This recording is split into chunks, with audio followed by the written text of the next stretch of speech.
Most people don't know what middle housing is, and to help out, let's visualize it by comparing it to the movie Gremlins. What are the three things for the gremlin that you had to remember not to do? 1, had to keep them out of the light. 2, couldn't get them wet. 3, couldn't feed them after midnight. Here comes the last problem, feeding them after midnight, also known as, hey, your car's the problem. So in order to get 2, 3, or 24 units into one lot, planners not only need to lie about multifamily, they need to change the zoning, but they also can't get all those units in if they can't convince the public that having parking minimums is bad. So they need to lie and say, getting rid of parking minimums saves money and makes housing affordable. And here's a statement by the city. They say parking spots cost as much as 20 grand because of these minimums. So their solution is to get rid of all the parking, right?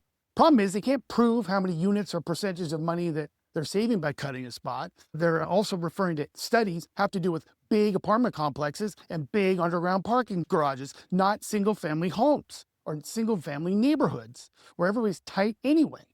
But if they talk about cutting any of their permitting fees 20 grand, and there's an FAQ from the Bellingham Mayor's big November 24th housing proclamation last year, and you can see it says, quote, reducing fees does not guarantee lower home prices or that these savings will be passed on to residents. The market plays a more substantial role in determining housing costs.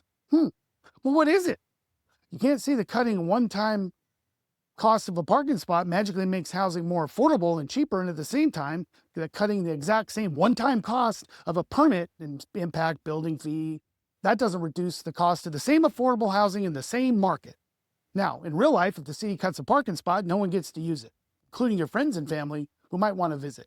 If the city's fees are cut, a parking spot gets created, and that parking spot can be used forever by anyone. Seems like an easy trade-off, and the city and planners know it. That's why they have to lie about it.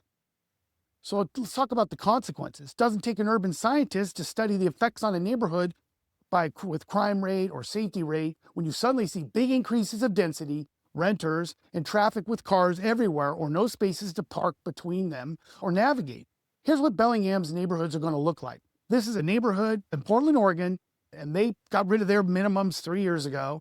And this is the kind of property you're going to look. This is what you're going to see right here. Okay, well, this looks like a pretty nice single family zone neighborhood, nice houses, then bam, big old sixplex with no parking and no space to do anything.